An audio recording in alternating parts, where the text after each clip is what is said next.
rumah dipegang terus sampai hari ini milik kita gitu ya. Jadi itu konsepnya sebetulnya ya. Ada dasar Alkitabnya ya. Maksudnya bahwa yang kita imani itu seperti sudah terjadi gitu ya. Karena itu dari perspektif itu bukan sepenuhnya salah. Yang salah adalah itu diterapkan kepada mobil mewah, diterapkan kepada rumah, diterapkan kepada suaminya orang lain dan seterusnya. Ini yang bikin masalah gitu maksudnya. Bukan konsep telahnya itu yang salah. Nah, kalau sudah membaca di dalam Alkitab ya, Maria itu memiliki iman meskipun ini kan dia belum mengandung gitu. Dia belum kalau sudah baca ini flow-nya secara kronologis kan sebelumnya itu kan Maria dan Elizabeth gitu ya. Terus kemudian perjumpaan dengan Elizabeth. Terus kemudian Maria menaikkan nyanyian pujian Magnificat ini ya. Baru setelah itu ayat 57 itu kelahiran Yohanes Pembaptis, baru setelah itu bicara kelahiran Yesus Kristus gitu kan ya. Jadi belum kan sebetulnya ya. Tapi di dalam perspektif Maria yang profetik itu tadi ya, atau profetis, dia mengatakan bahwa Yang Maha Kuasa itu sudah melakukan perbuatan-perbuatan besar kepadaku. Ada perspektif iman kepada yang akan datang ya, bahwa janji Tuhan itu pasti gitu, nggak mungkin meleset di dalam hal ini ya. Kalau kita membangun kehidupan kita dari bawah dan bukan dari janji Tuhan, itu nggak ada kepastian gitu. Karena outcome-nya itu bisa berhasil, bisa nggak berhasil gitu ya. Tergantung saya kan ya. Kalau kita membangunnya dari bawah gitu. Tapi kalau kita membangun kehidupan itu berdasarkan janji Tuhan itu pasti di dalam hal ini ya. Kita percaya, kita bisa mengatakan seperti Maria, Yang Maha Kuasa telah melakukan perbuatan-perbuatan besar kepadaku gitu. Kita nggak mempersoalkan kalimat telahnya orang belum kok dibilang telah. Bukan itu saya persoalannya. Mungkin yang perlu kita pikirkan adalah perbuatan besar itu apa gitu. Perbuatan besarnya itu apa gitu. Kalau perbuatan besarnya adalah saya mendadak kaya raya dan sebagainya, ya kayaknya itu bukan Maria gitu. Perbuatan besar di situ ini maksudnya apa gitu dalam pengertian ini. Lalu kenapa menyebut perbuatan besar ya? Kenapa disebut besar? Di sini sudah melihat di dalam kalimat ini ya, Yang Maha Kuasa melakukan perbuatan besar. Rahmatnya turun temurun atas orang yang takut akan Dia ya. Dan seterusnya. Dan 48 yang tadi kita skip belum tekankan lagi, tapi kita sudah baca. Ia telah memperhatikan kerendahan hambanya. Gini saya, Maria menyebut ini adalah perbuatan yang besar karena dia tahu dia sendiri itu orang kecil gitu. Cuma orang yang kecil bisa mengapresiasi perbuatan Tuhan itu sebagai perbuatan yang besar. Kalau kita merasa diri kita besar ya, kalau kita menempatkan diri kita itu di atas, kita sulit untuk mengatakan perbuatan Tuhan itu perbuatan yang besar. Kita anggap itu perbuatan yang wajar saja, sudah sepatutnya terjadi di dalam kehidupan kita. Karena apa? Ya karena memang kita memusisikan diri kita di tempat yang tinggi gitu. Ya orang yang memusisikan diri di tempat yang tinggi itu susah mengerti anugerah Tuhan sebetulnya gitu. Anugerah Tuhan itu selalu dianggap biasa oleh dia gitu. Tapi orang yang memusisikan dirinya di bawah ini ya, yang merasa dirinya itu rendah seperti Maria, ya, ia memperhatikan kerendahan hambanya. Ya itu adalah orang-orang yang betul-betul berbahagia gitu. Jadi kita bisa disebut berbahagia seperti Maria ya, di dalam hal ini ya, yaitu waktu kita sendiri ini meletakkan diri kita itu rendah seperti Maria gitu. Yesus itu turun sebagai bayi, nah, ini berita Natalnya ya, Yesus lahir menjadi bayi, itu dia turun ke tempat yang rendah gitu, yang dihampiri orang-orang seperti Maria, yang dihampiri itu orang-orang seperti gembala yang kita nggak tahu namanya gitu ya, yang dihampiri itu adalah orang-orang yang nggak penting gitu. Orang-orang seperti Herodes, seperti Pilatus, seperti pemuka-pemuka agama, itu nggak mendapatkan berita Natal gitu. Yesus turun ke tempat yang rendah gitu. Orang yang di atas nggak bisa lihat lagi gitu.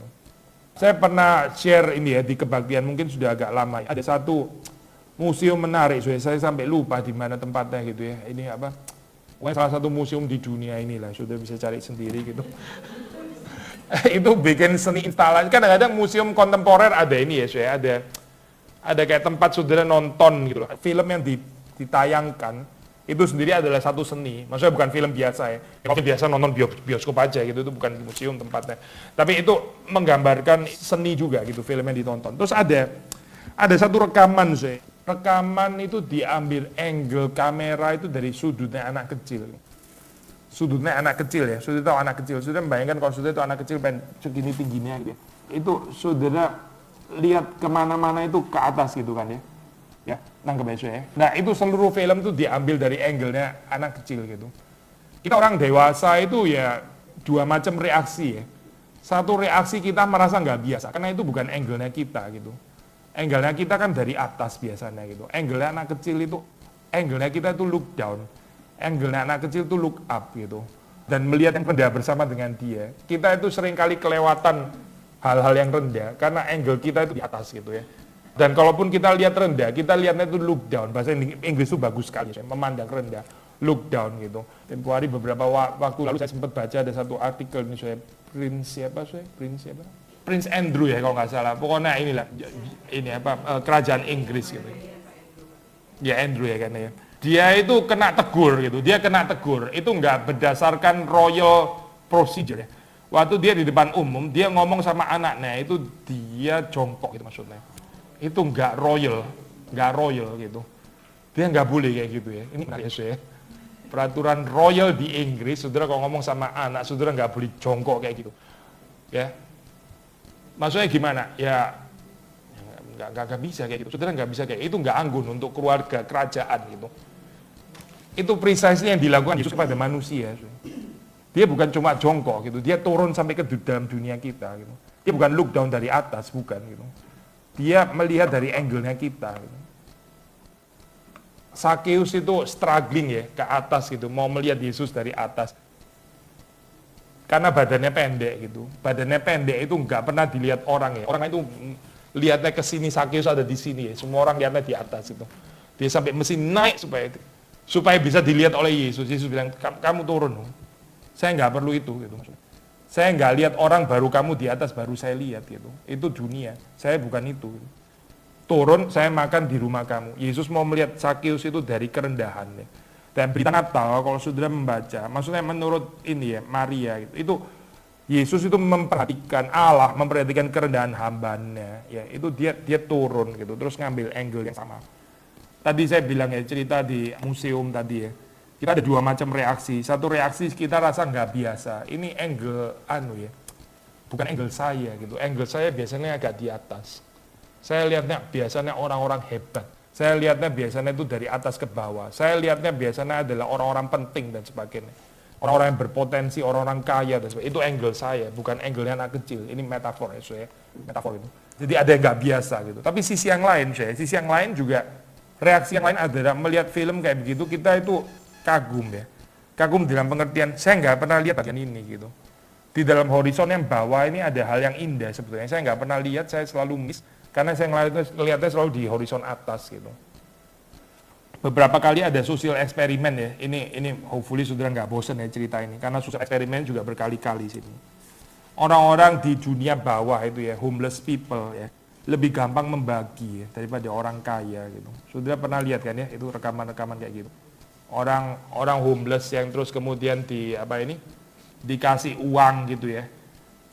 Mereka akan spend uangnya itu bagaimana gitu. Dikasih uang lumayan lah untuk mereka gitu ya, misalnya 50 atau $100 kan lumayan ya.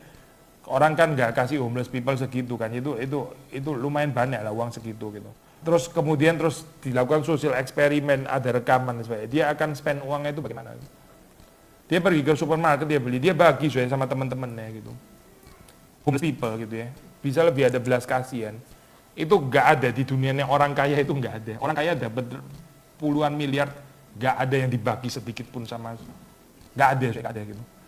Itu terjadi dalam dunia orang miskin. Jadi saudara lihat di bawah itu ya, terjadi banyak hal yang beautiful yang nggak ada di atas gitu sebetulnya. Tapi ya kita yang menempatkan diri di atas terus gitu ya, yang nggak mau ke bawah dan nggak bersedia ke bawah, kita ngelihatnya semua yang di atas, ya itulah kita akhirnya kehilangan keindahan itu gitu. Maria itu mengajak kita untuk melihat dari bawah, bukan cuma melihat dari bawah, melihat Tuhan yang mau melihat dari bawah seperti kita gitu. Sekali lagi ya, Dia memuliakan Tuhan, magnifikat. Hatinya itu bergembira karena Allah juru selamatnya. Nah, Allah itu memperhatikan kerendahan hambanya. Maria itu rendah gitu, dan Allah itu turun memperhatikan kerendahannya dia. Gitu.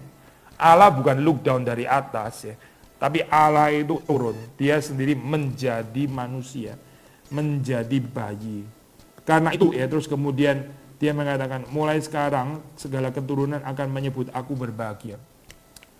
Ya, dunia ini ya sudah bisa ketemu seminar-seminar rahasia bahagia atau buku-buku tentang kebahagiaan dan sebagainya.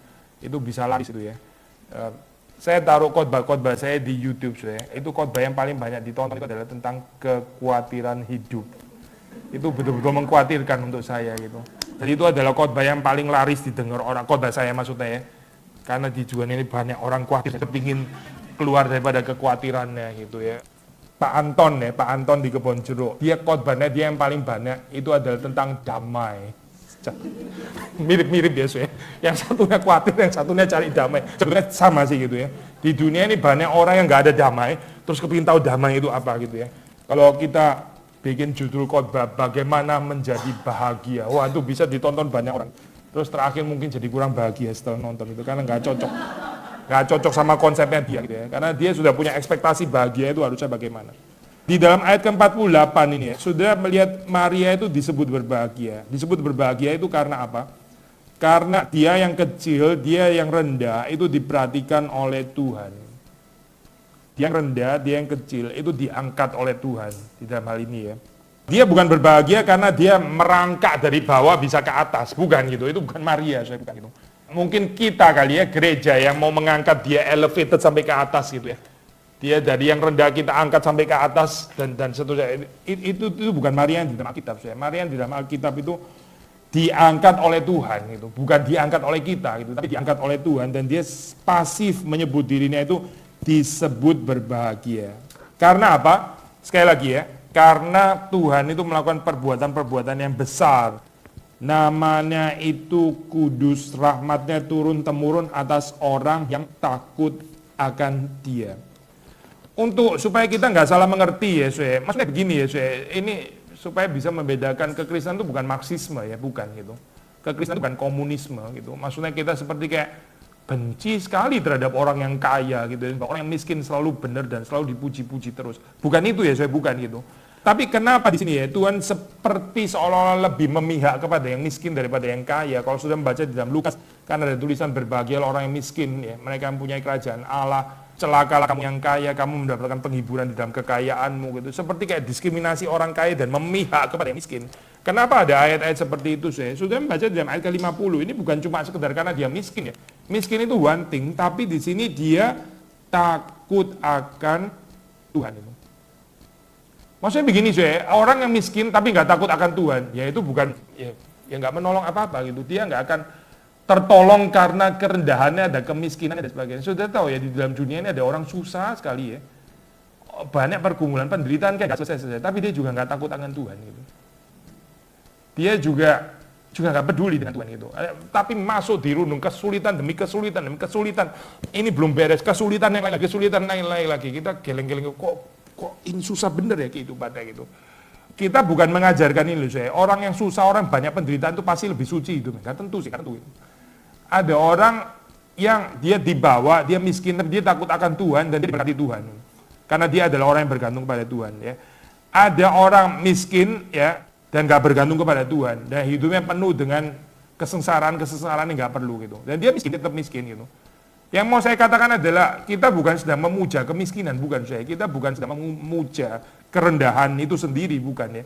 Tapi kalau sudah melihat di sini dalam ayat yang ke-50 ya, sudah mendapati bahwa Maria yang melihat dirinya rendah itu dia adalah orang yang takut akan Tuhan gitu.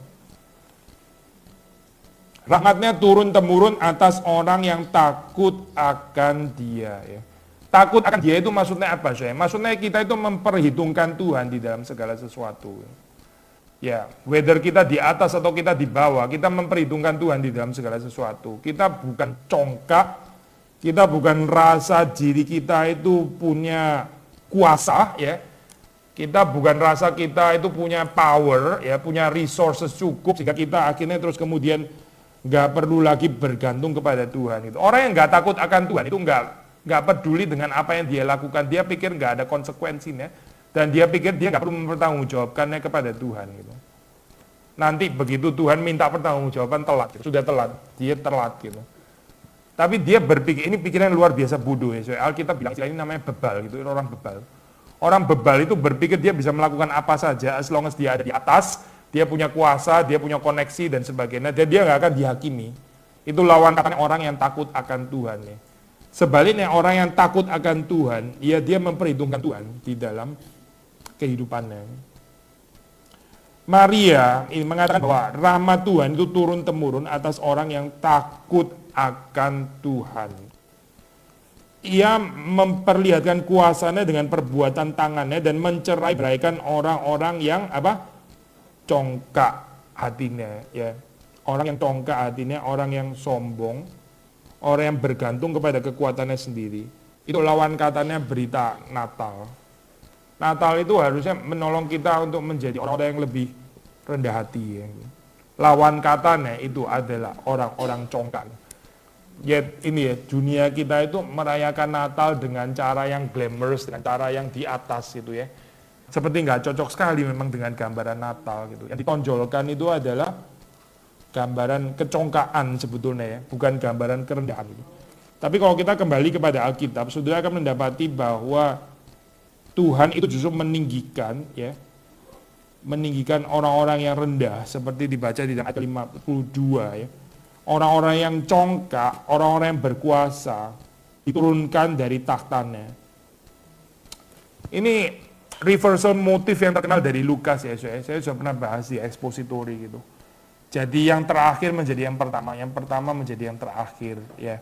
Kembalikan ya, reverse gitu. Apa yang dipandang tinggi oleh dunia itu di hadapan Tuhan itu rendah.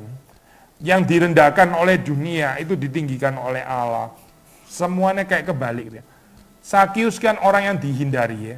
Sakius itu by the way juga di dalam Injil Lukas ya. Sakius itu orang yang ditolak, dihindari ya. Orang nggak merendahkan dia dan sebagainya. Dia pendek lagi, kaya juga nggak menolong di dalam hal ini gitu. Tapi Tuhan itu mengangkat dia. Yang ditolak oleh dunia itu dipeluk oleh Tuhan. Tapi kita itu celaka kalau kita dikasih oleh dunia ya dalam hal ini ya. Pinjam bahasanya Yohanes. Sudah membaca di dalam ayat 52 ya. Tuhan itu membangkitkan, Tuhan juga yang menurunkan. Nah ini memang biasanya kalau di dalam tafsiran Calvin nih, saudara akan membaca di situ yang ada di dalam pikiran Calvin itu terutama adalah ini, adalah penguasa-penguasa yang lalim gitu ya. Ini pemerintah-pemerintah yang lalim ya, yang dengan congkaknya menekan, abusing dia punya power kuasa. Untuk menekan ya, kita mesti mendoakan ini ya, persecution di negara-negara seperti di China, di Korea Utara ya, di tempat-tempat yang sangat hostile terhadap, bukan cuma orang Kristen ya, orang agama lain pun juga dianiaya gitu. Kita juga mesti mendoakan hari itu juga, maksudnya karena hak beribadah itu kan hak yang diberikan Tuhan ya. Orang memilih Tuhan yang mana itu urusannya dia gitu kan ya, itu Tuhan memberikan ruang untuk dia. Tapi orang agama lain pun yang di persecution kita juga mesti doakan gitu dalam hal ini. Enggak cuma orang Kristen yang persecution kita doakan, tapi ya orang yang mau beragama dirampas haknya untuk beribadah ya. Ini sedang terjadi sekarang di Cina gitu. Meskipun ini ya, enggak semua state ya, enggak equally sama. Ada state-state yang lebih sepertinya lebih toleran dan lebih memberikan kebebasan, ada state yang very much hostile terhadap agama, bukan cuma terhadap kekristenan gitu. Kadang-kadang kalau kita melihat ini ya, melihat kesabaran Tuhan itu bisa seperti panjang sekali gitu ya. Itu juga melatih kita untuk terus bergantung kepada Tuhan. Tuhan itu bukan orang congkak terus langsung di dalam 2 menit langsung kebanting gitu misalnya. Kalau gitu terus ya orang takut congkak lama-lama gitu ya. Dalam 2 menit dia kebanting masalahnya gitu. Bukan 2 menit ya, bisa 12 tahun gitu. Bisa 12 tahun baru dibanting oleh Tuhan gitu. Dan kita seperti rasa ini lama sekali gitu kan. Kita sudah nggak sabar dengan kecongkaan hatinya gitu. Kita sudah kepingin marah dan sebagainya. Kita nggak mengerti bijaksana Tuhan. Gitu. Tapi pada waktunya Tuhan akan menurunkan orang-orang itu kalau dia nggak bertobat. Maksudnya begini sih, kesempatan yang diberikan Tuhan kepada seorang untuk bertobat itu betul-betul panjang gitu. Kita ini pendek kasih kesempatannya. Tuhan tuh kasih kesempatan panjang. Selain itu ya, Tuhan juga membiarkan orang-orang seperti itu untuk menumpuk kejahatan di atas kepalanya gitu. Sehingga waktu Tuhan murkanya itu sudah pas gitu. Memang betul-betul layak dimurkai. Karena orang itu menimbun kecongkaan ya di atas kepalanya gitu. Sehingga waktu Tuhan menghukum ya sudah pas sangat patut untuk dihukum gitu dalam hal ini ya. Kita di dalam kehidupan ini seringkali membalas berlebihan daripada yang kita disakiti atau apa gitu ya. Orang menyakiti kita apa, kita ngomongnya lebih kasar daripada yang menyakiti gitu ya. Ada orang nyerempet mobil yang nyerempet yang ngamuk-ngamuk gitu misalnya ya. Sampai yang diserempet, loh ini gimana sih, ini reversal motif ala dunia gitu ya. Ini kok jadi kebalik kayak begini gitu. Kita itu seringkali membalas lebih daripada yang seharusnya itu. Tuhan itu bukan membalas setimpal. Tuhan itu membalas kurang daripada setimpal gitu. Dan itu yang kita seringkali sulit mengerti ya gitu. Kesabaran Tuhan menanti orang bertobat, tapi juga sekaligus di saat tertentu pembiaran Tuhan, orang itu silakan terus menuai kebinasaan di dalam kehidupan. Itu menakutkan sebetulnya gitu. Tapi kita yang meskipun di dalam kehidupan kita bisa mengalami penindasan, ya, bisa penghinaan, direndahkan dan sebagainya. Tapi kita itu disebut berbahagia ya. Kalau kita bisa tetap memelihara hati yang takut akan Tuhan. Kadang-kadang Tuhan mengizinkan kita itu dihina, direndahkan ya, dipandang sebelah mata dan sebagainya. Untuk menguji kita itu betul-betul rendah hati atau tidak gitu. Maksudnya buat kita itu penerimaan dunia itu penting nggak sih sebetulnya gitu. Pujian daripada orang lain itu pentingkah gitu. Maksudnya itu lebih penting daripada penyertaan Tuhan kah gitu. Kalau kita bilang itu nggak penting, berarti kita nggak harusnya terlalu sakit kan? Sudah masih bisa ngikutin ya. Mungkin paling nggak ngikutin secara pikiran ya, ngikutin secara perasaan lebih susah, saya tahu gitu. Apalagi untuk kaum ibu lebih susah lagi gitu ya. Tapi ngikutin secara pikiran dulu lah paling nggak ya. Kalau kita bilang ya, pujian dari Tuhan itu cukup ya, kemuliaan yang dari Tuhan itu cukup. Berarti saya nggak perlu ini kan ya. Manusia mau merendahkan, mau menghina, ya kan nggak terlalu sensitif gitu loh ya, nggak terlalu menusuk gitu ya. Saya bukan bilang nggak sakit sama sekali batu kali lu gitu ya. Kita sih pasti ada sakitnya, nggak bisa dihindari itu ya. Tapi kita nggak terlalu nggak terlalu sakit sampai sakit masuk sekali gitu, sampai nggak bisa bangun dan sebagainya gitu. Karena apa? Karena kita mencarinya itu di dalam Tuhan gitu, bukan di dalam pujian-pujian atau peninggian yang dilakukan oleh manusia itu. Jadi sekali lagi ayat 52, Tuhan itu menurunkan orang-orang yang berkuasa dari tahtanya. Dia meninggikan orang-orang yang rendah. Maria di sini jelas sekali dia melihat dirinya itu sebagai orang yang rendah, yang ditinggikan oleh Tuhan. Orang-orang yang berkuasa di tahtanya ya, ada Herodes lah, ada siapa. Atau perhaps pemuka-pemuka agama itu juga ya, yang congkak. Orang-orang, even orang-orang yang merasa dirinya Yahudi gitu misalnya ya. Kalau di dalam zaman Yesus, itu Injil Lukas kan ada membahas tentang orang Samaria ya. Ya. Perumpamaan orang Samaria yang baik hati. Ya, imam nggak bisa berbaik hati, orang Levi nggak bisa berbaik hati, tapi orang Samaria yang justru berbaik hati. Ini kan penjungkir balikan motif gitu ya. Orang Samaria yang dibawa, yang direndahkan oleh orang Yahudi, justru diangkat oleh Tuhan gitu. Orang Yahudi yang selalu rasa bangga dengan Torah mereka, dengan pengenalan mereka akan Tuhan, justru direndahkan. Jadi ini bukan cuma bicara tentang politik ya. Kuasa di sini bukan cuma bicara politik. Ini bisa bicara kuasa agama juga. Bisa bicara tentang kuasa uang, maksudnya kuasa kekayaan ya. Bisa bicara kuasa apa saja, nggak harus cuma di dalam satu dimensi politik tok gitu misalnya ya. Atau cuma tentang negara. Ini bisa tentang kekayaan, tentang uang, tentang status sosial, tentang popularitas, tentang macam-macam lah saya di dalam hal ini ya. Tapi intinya sekali lagi ya, Tuhan akan menurunkan orang-orang yang merasa dirinya berkuasa, itu dari takhta kemuliaannya yang fana itu ya. Dan dia akan meninggikan orang-orang yang rendah. Gereja itu perlu belajar di dalam hal ini ya, dari nyanyian profetik Maria gitu. Gereja yang diberkati Tuhan, gereja yang ditinggikan oleh Tuhan. Bukan gereja yang mengukuhkan kuasa dan tahtanya, bukan. Tapi gereja yang ditinggikan oleh Tuhan. Ayat 53, ya itu mirip ya di dalam dimensi yang lain. Kalau tadi dimensinya mungkin lebih ke politik ya, ke government dan sebagainya. Government yang lalim maksudnya. 53, ia melimpahkan segala yang baik kepada orang yang lapar dan menyuruh orang yang kaya pergi dengan tangan hampa. Ya. Di sini lapar dikontraskan dengan kaya ya. Lapar itu kalau kontras secara sederhana ya kenyang gitu ya. Kenyang itu dekat dengan kaya gitu. Lapar itu dekat dengan miskin. Kenapa saudara kita melihat dalam bagian ini ya? Orang yang lapar itu dilimpahkan segala yang baik. Tapi orang yang kaya pergi dengan tangan hampa. Maksudnya bagaimana itu? Saudara pernah kenyang nggak? Pernah dong pasti ya. Saudara pernah ini nggak ya, pengalaman, saudara sudah makan kenyang sekali ya, terus kemudian teman saudara menawarkan, mau bungkus nggak gitu? Pernah nggak kayak gitu sih? Mau beli camilan nggak gitu kita sekarang? Kita mau mampir supermarket nggak beli camilan lagi? Biasanya saudara jawab apa? Ya kalau saudara jawab ya itu saudara rakus, saya keterlaluan ya benar-benar. Saya percaya 99% orang akan bilang enggak gitu maksudnya. Karena apa? Karena waktu kita kenyang, kita rasa kita nggak perlu makanan lagi kan, betul nggak sih?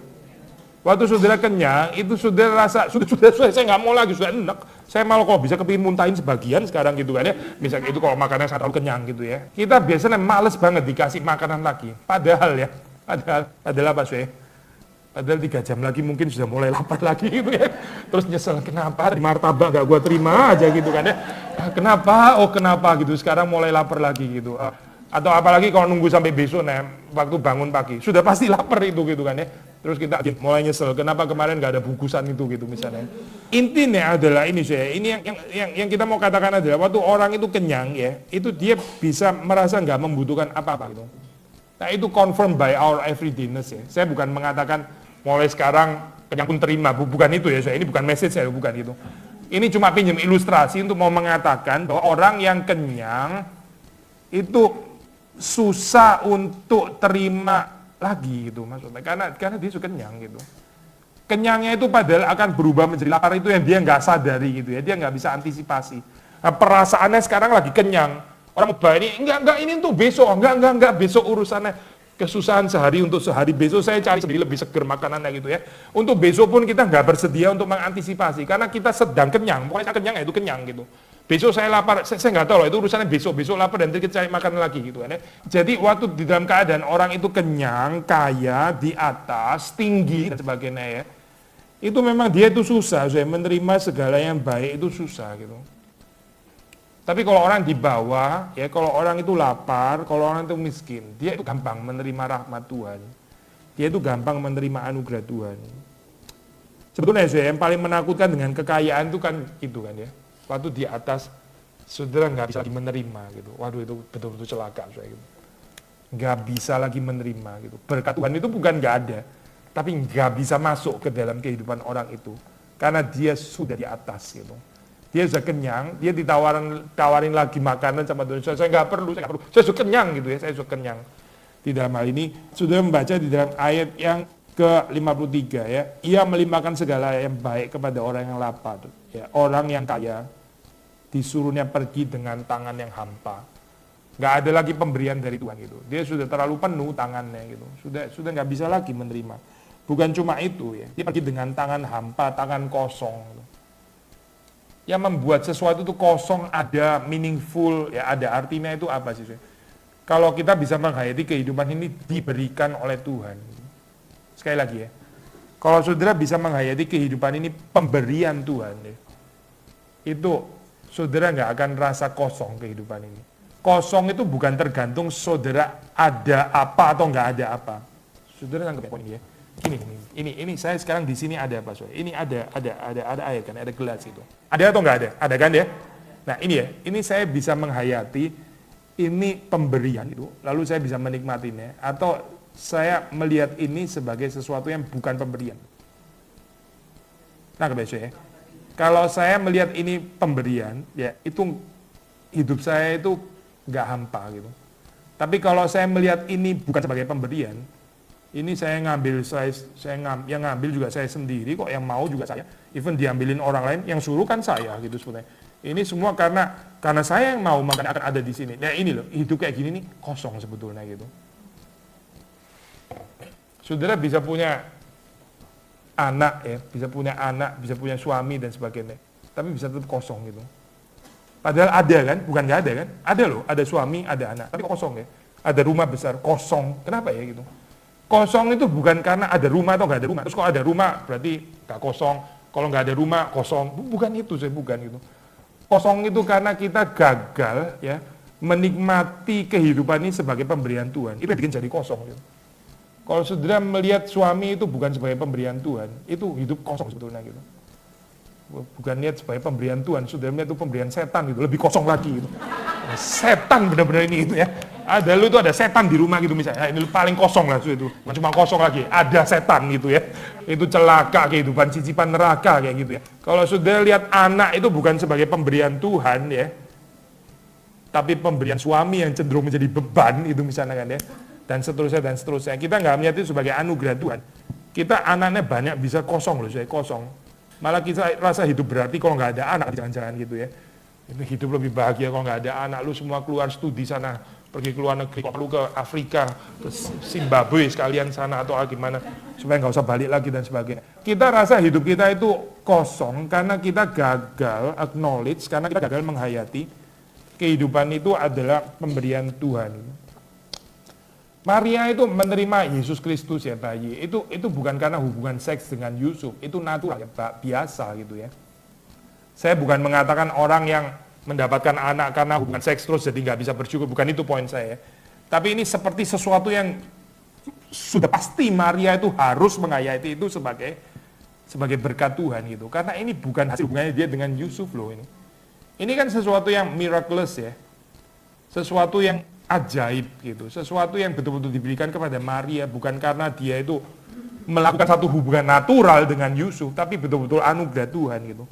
Jadi Maria di sini ya, itu saya pakai istilah yang kurang tepat ini ya, mau nggak mau, bukan mau nggak mau sih, maksudnya dia rela actually ya, tapi saya pakai istilah yang agak salah ini, mau nggak mau harus mengakui itu memang berkat Tuhan gitu. Tapi alangkah indahnya saya kalau di dalam kehidupan kita ya, kita bisa melihat termasuk yang kita usahakan itu juga sebagai pemberian dari Tuhan gitu. Ya, hidup kita itu lebih ada artinya gitu. Tapi kalau kita terlalu banyak mengklaim kehidupan ini sebagai jasa kita ya, bukan sebagai pemberian Tuhan, kehebatan kita, sebagai yang kita rencanakan, ya hidup itu makin lama makin kosong. Sekali lagi ya, saya baca lagi ya ayat ini. Dia menyuruh orang kaya pergi dengan tangan hampa. Orang kaya itu nggak hampa loh, hidupnya sudah tahu kan ya? Maksudnya tangannya kan nggak hampa sebetulnya. Sudah tangkap nggak sih paradoks ini? Orang kaya kan kaya, dia punya banyak harta dong, saya. Tapi dia menyuruh orang kaya pergi dengan tangan hampa. Ya, maksudnya apa gitu? Kamu boleh memiliki banyak hal gitu, tapi kalau kamu nggak mau mengaku itu sebagai pemberian Tuhan, ya sudah kamu hampa hidupnya gitu. Kekayaanmu itu hampa sebetulnya gitu, nggak ada artinya. Kamu nggak bisa menikmati kok. Gitu. Kasihan ya saya orang seperti itu ya. Dia cari lebih tinggi, makin tinggi, akhirnya hidupnya tetap kosong. Dulu pernah ada satu cerita ini saya, cerita yang sangat-sangat tragedi ya. Orang itu dalam kehidupannya itu dia itu berhasil terus gitu, dia juara terus. Dari kecil dia tuh selalu juara, dia nggak tahu apa itu kegagalan gitu. Tapi dia berhasil sampai ke atas, akhirnya dia terakhir dia bunuh diri gitu. Dia bunuh diri kenapa? Karena dia iri sama orang yang punya pengalaman gagal. Aneh nggak sih, Sue? Ini aduh bener-bener ya. Sementara banyak orang iri sama dia iri, kenapa hidup saya nggak normal kayak gini? Kok saya kesandung pun nggak pernah gitu misalnya gitu ya. Kok saya ini nggak pernah gagal gitu, kenapa saya ini sukses terus? Intinya adalah orang sukses itu bisa hampa gitu maksudnya. Orang sukses kalau dia nggak melihat itu sebagai pemberian dari Tuhan, itu hidupnya bisa kosong.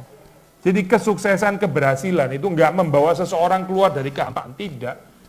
Tetap bisa di dalam kehampaan. Yang membawa orang keluar dari kehampaan hidup, itu adalah belajar melihat kehidupan ini sebagai karunia Tuhan, sebagai anugerah Tuhan. Natal itu anugerah Tuhan. Yesus diberikan kepada kita itu anugerah Tuhan. Kita bisa melayani Tuhan, itu anugerah Tuhan. Saudara bisa menikah, punya anak yang menikah ya, itu anugerah Tuhan. Saudara yang nggak perlu menikah, itu juga anugerah Tuhan gitu. Itu juga pemberian daripada Tuhan. Saudara ada kebebasan tersendiri dalam kehidupan, itu anugerah Tuhan gitu. Yang punya karunia ini anugerah Tuhan, yang punya karunia itu juga anugerah Tuhan. Dua-duanya anugerah Tuhan. Yang dikaruniakan anak itu anugerah Tuhan, yang nggak dikaruniakan anak itu juga anugerah Tuhan. Ya, ada orang nggak dikaruniakan anak, dia bebas sekali melayani Tuhan, itu betul-betul anugerah Tuhan loh, Tapi yang ada anak juga anugerah Tuhan, dia bisa melayani anak-anaknya, bisa melihat bagaimana anak itu bertumbuh di dalam Tuhan. Itu anugerah Tuhan. Itu. Semuanya anugerah Tuhan. Nah, kehidupan yang seperti itu, kita percaya akan bebas daripada kehampaan. Ya. Ia menolong Israel hambanya, karena ia mengingat rahmatnya. Ayat 54 ini penting, karena ini mungkin poin klasik ya. Karena Maria bukan bersukacita secara narsisistik, dia happy-happy sendiri gitu, supa diri. Perspektifnya itu adalah perspektif seluruh Israel. Jadi Maria itu profetik karena waktu dia bersukacita, itu bukan cuma sukacitanya dia pribadi, itu sukacita penantian umat Tuhan yang sudah lama menantikan Mesias tapi nggak datang-datang ya. Lalu Maria di dalam dia mewakili Israel ya, menaikkan ucapan syukur sukacita itu terlebih dahulu sebelum Israel nanti terus ikut gitu. Dia seperti kayak pemimpin kor di sini gitu. Tapi dia bukan nyanyi-nyanyi sendiri gitu ya. Dia bukan solois ya, bukan gitu. Dia membawa seluruh Israel untuk bernyanyi bersama dengan dia. Saudara membaca cerita Miriam ya di dalam ini ya. Apa itu? Di dalam perjanjian lama ya. Dia yang pimpin ya. Dia yang pimpin nyanyian. Saudara tahu kan ya, waktu bangsa Israel keluar dari Mesir, itu yang pimpin bukan Harun, bukan Musa, tapi Miriam gitu. Miriam itu memimpin, tapi dia bukan sukacita dia sendiri gitu. Dia sukacitanya itu sukacita komunal gitu. Dia mengajak seluruh Israel untuk bernyanyi bersama dengan dia, memuji Tuhan gitu. Karena kebesaran Tuhan. Gitu. So, kalau kita mau tahu sukacita yang betul-betul dalam ya, sukacita yang penuh, itu saya kemarin minggu baru share itu ya. Ini ngomong aspek yang lain tadi. Sukacita yang penuh itu adalah sukacita yang bukan saya sendiri, tapi sukacita itu komunal. Gitu. Kalau kita bisa ada sukacita ya, yang bisa dirasakan oleh seluruh keluarga gitu, dirasakan oleh seluruh gereja ya, daripada sukacita kita sendiri, dirasakan oleh seluruh bangsa, oleh masyarakat gitu ya, itu hidup lebih bahagia, hidup itu lebih ada sukacita. Sukacita sendiri itu terbatas gitu. Saudara senang-senang sendiri, yang lain nggak bisa senang, ya itu terbatas gitu. Kita mau sukacita yang ada resonan, seperti Maria ini loh. Dia mengatakan, ia menolong Israel hambanya karena ia mengingat rahmatnya. Dia nggak terus lupa, terus kemudian ini pokoknya yang penting saya sukacita, saya rendah, saya ditolong Tuhan, saya ditinggikan Tuhan. Remain individually kayak begini ya. Itu bukan Maria, bukan gitu. Maria itu punya perspektif komunal. Ia menolong Israel hambanya, ia mengingat rahmatnya. Kalau di sini Maria ngomong, dia cuma mewakili saja gitu. Sudah dari awal itu sebetulnya dia memuji Tuhan. Dia tahu ini yang memuji sebetulnya bukan cuma saya, tapi seluruh Israel memuji Tuhan. Johann Sebastian Bach waktu tulis Magnificat itu ya, saya nggak tahu ya, saya mesti pelajari lagi. Tapi saya pikir dia menangkap sesuatu ya dalam hal ini ya, karena dia mulai Magnificat pertama itu pakai polifon, maksudnya itu kor gitu. Bukan Maria nyanyi sendiri gitu ya. Ada bagian-bagian tertentu Maria nyanyi sendiri betul. Misalnya et exultavi itu sopran, Maria nyanyi sendiri gitu ya. Jiwaku bersorak-sorai dan sebagainya. Itu bagian solo sopran gitu. Tapi waktu dia memulai seluruh karya Magnificat itu kor yang nyanyi gitu. Saya pikir dia mengerti sesuatu ya di dalam hal ini ya. Karena ini bukan nyanyian pribadi gitu. Ini nyanyian seluruh umat Israel. Ya. Yang kalaupun Maria mengatakan jiwaku, ku singular, kuna itu adalah ku yang komunal sebetulnya gitu. Bukan ku individual, tapi kuna itu ku Israel maksudnya gitu. Dia mewakili Israel dan itu ternyata dengan ayat yang ke-54 ini ya. Ia menolong Israel hambanya, karena ia mengingat rahmatnya. 55, seperti yang dijanjikan kepada nenek moyang kita, kepada Abraham dan keturunannya untuk selama-lamanya. Maria itu mengerti sejarah ya, dia tahu pekerjaan Tuhan yang sudah dilakukan di dalam masa lampau. Maria itu berpegang pada janji Tuhan yang diberikan kepada Abraham. Dia sangat mengenal identitas Israel, bangsa yang sederhana ini ya, itu dibentuk karena janji, bukan karena kebesaran kehebatannya gitu. Sudah tahu ya di dalam Kejadian 12, itu kan kontras ya. Kalau sudah membaca itu Abraham pertama kali dipanggil, itu Kejadian 12 gitu. Itu setelah perikop tentang Menara Babel gitu. Maksudnya ini kontras ya, Menara Babel itu Babilonia gitu.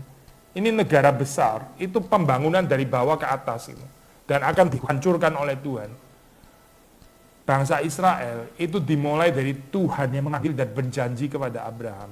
Nah maksudnya, bangsa Israel itu bukan Abraham yang dari bawah merangkak ke atas mau menjadi somebody, mau jadi menara yang tinggi. Itu bukan cerita Israel, bukan itu. Cerita Israel yang seharusnya menjadi cerita gereja, cerita saudara dan saya, cerita keluarga kita, ya, dan seterusnya dan seterusnya. Itu bukan karena kita dari orang susah, merangkak sampai terus kemudian jadi berhasil dan sebagainya. Itu cerita Menara Babel, bukan cerita Israel. Cerita Israel itu adalah kita ya dipanggil keluar oleh Tuhan itu. Saya bikin kontras lebih dalam ya. Abraham itu kaya loh, saya. Abraham itu bukan dari miskin ya, terus kemudian dia merangkak jadi kaya. Dia sudah kaya. Tapi menurut Tuhan itu nggak cukup gitu. Nggak cukup, kamu cuma kaya doang, kaya dalam dunia. Nanti gitu. Saya panggil kamu keluar gitu. Karena Tuhan mau kasih kekayaan rohani kepada Abraham. Dia keluar daripada comfort zone. Saudara jangan lihat ini seperti kayak, oh iya dia berkorban banyak dong ya, meninggalkan kekayaannya, jadi misionaris gitu kan. Seperti kayak heroik gitu. Bukan, ini Abraham untung karena Tuhan mau bikin dia lebih kaya lagi. Yaitu bukan cuma kaya materi, tapi kaya rohani maksudnya terutama gitu. Jadi Abraham dipanggil keluar, itu dia dipanggil oleh Tuhan dan dia hidup berdasarkan janji Tuhan.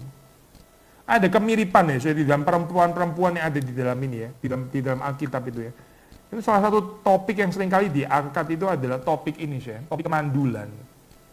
Kemandulan ya. Sarah itu mandul, lalu diberikan anak. Maksudnya sekali lagi ya, ini bukan karena kamu fertile, bukan karena kamu subur gitu ya. Sel telurnya nggak habis-habis gitu, bukan, kamu mandul kok gitu. Dan Abraham juga sudah tua. Jadi ini adalah janji. Itu bukan kamu, tapi saya yang kasih kamu gitu ya. Mesti tahu bahwa saya yang kasih kamu. Nah, maksudnya poin ini ya. Nah, memang Maria ini bukan mandul saya, nggak ada tulisan bahwa Maria mandul kan ya. Tapi the same impossibility, maksudnya di dalam pengertian ini saya, dia belum menikah dengan Yusuf kan ya. Jadi nggak ada kemungkinan untuk bisa hamil, itu kan nggak ada kemungkinan ya. Kecuali dia bersetubuh dengan Yusuf. Tapi Tuhan memberikan ini loh. Kristus Juru Selamat ini ya, diberikan kepada Maria. Itu berarti pure grace. Itu semata-mata adalah hadiah dari Tuhan. Bukan karena kamu bersetubuh dengan Yusuf secara natural, bukan. Tapi ini adalah purely pemberian Tuhan itu. Gini saya, para scholars itu menyoroti kemiripan nyanyian Magnificat dengan Hana ya. Kalau saudara ada waktu silakan baca itu nyanyian pujian Hana. Itu mirip sekali dengan Magnificat gitu.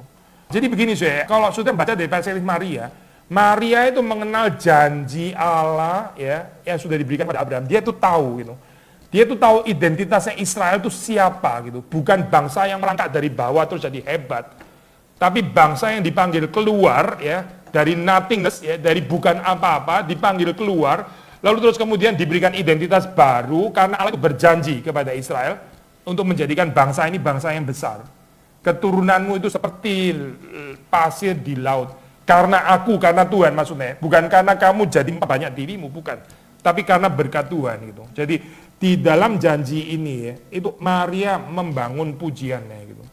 Jadi dia jelas sekali Abraham itu siapa, Allah itu Allah yang berjanji, Israel itu identitasnya di dalam Abraham, dan tambah satu lagi saya, dia juga mengenal nyanyian pujian Hana. Kita percaya ini ya saya, Maria bukan fotokopi gitu, bukan fotokopi apa ini namanya ya, membeo nyanyian pujiannya Hana gitu. Tapi juga bukan sama sekali nggak ada kaitan dengan tradisi yang di belakang. Saya harap saya bisa menjelaskan cukup jelas. Dua macam ekstrim ya. Waktu kita belajar our past history ya kita jadi ulang-ulang gitu ya. Ulang-ulang kayak nggak ada originalitas, nggak ada sesuatu yang segar. Ulang-ulang yang sudah pernah diomong orang gitu ya. Itu satu ekstrim. Ekstrim yang lain adalah katanya semuanya mau baru. Nggak ada kaitannya sama sekali sama tradisi. Maria itu bukan dua-duanya. Maria itu mengenal Abraham, dia mengenal janji Allah, dia mengenal nyanyian pujian Hana. Sangat mirip ya, tapi waktu saudara bandingkan, saudara nggak bisa bilang, ini dia cuma tiru-tiru, ini plagiarisme namanya gitu ya. Tahu nggak plagiarisme saya? Nyontek nggak ngomong-ngomong, nggak kasih tahu footnote-nya mana gitu misalnya, ini kutipan dari mana, saya pikir itu Maria, ternyata itu nyanyian pujian Hana, cuma dicolong sama Maria. Bukan saya, karena kalau saudara bandingkan, itu ada bagian-bagian yang betul-betul hanya bisa dimengerti dari perspektif Maria dan bukan dari perspektif Hana gitu. Tapi ada banyak bagian juga yang sangat dekat dengan Hana. Maksudnya apa saya? Poinnya adalah begini saya. Maria itu mengenal nyanyian-nyanyian liturgis ya, nyanyian-nyanyian jemaat itu dia mengenal. Salah satunya adalah nyanyian Hana. Waktu dia mengatakan ini ya, dia kait dengan sejarah keselamatan sudah dari dulu. Orang-orang mandul itu ya. Sarah, Abraham yang nggak bisa punya anak, lalu terus kemudian Hana dan sebagainya. Dia menempatkan dirinya di situ gitu. Mereka itu bersyukur karena semata-mata karena pemberian Tuhan, bukan karena kebesaran mereka. Dari impossibility, ketidakmungkinan, Tuhan menjadikan yang tidak mungkin itu menjadi mungkin. karena kekuatan kuasanya. Di dalam tradisi ini, Maria itu berdiri dan memuji Tuhan. Jadi dia bukan yang pertama, dia bukan sendiri. Dia bukan orang yang sangat original seperti kayak sebelumnya nggak ada orang seperti dia sama sekali gitu ya, itu klaim kesombongan gitu. Tapi dia membangun bersama dengan Abraham, bersama dengan Sarah, bersama dengan Hana, ya bersama dengan nabi-nabi di perjanjian lama. Waktu dia mengatakan pengalamannya, dia cuma satu di antara banyak orang yang lain, and yet dia tetap melakukannya dengan personal. Ini benar-benar khas Maria gitu. Yang bisa ngomong kalimat seperti ini, ya Maria gitu. Karena Maria lah yang diberikan bayi Yesus itu. Mari kita tutup dalam doa. Tuhan, kami bersyukur kami menyediakan kepada kami waktu-waktu kalender gereja di mana kami bisa merenungkan bagian tertentu dari firman Tuhan. Dan kami yang sudah mendengar berita Natal untuk kesekian kalinya, kami mohon supaya Tuhan sekali lagi mempersiapkan hati kami. Kami sendiri juga mempersiapkan hati kami dan menyongsong hari kelahiran Tuhan. Sehingga sungguh-sungguh bermakna, bukan dengan pesta, bukan dengan hal-hal yang meriah secara dunia, tapi perayaan sungguh-sungguh kami hayati bersama dengan Tuhan. Terima kasih Tuhan, Kau menolong kami untuk bisa menikmati juga bersama-sama beresonans dengan sukacita dan sorak-sorai dari Maria. Terima kasih demi Yesus Kristus kami bersyukur. Amin.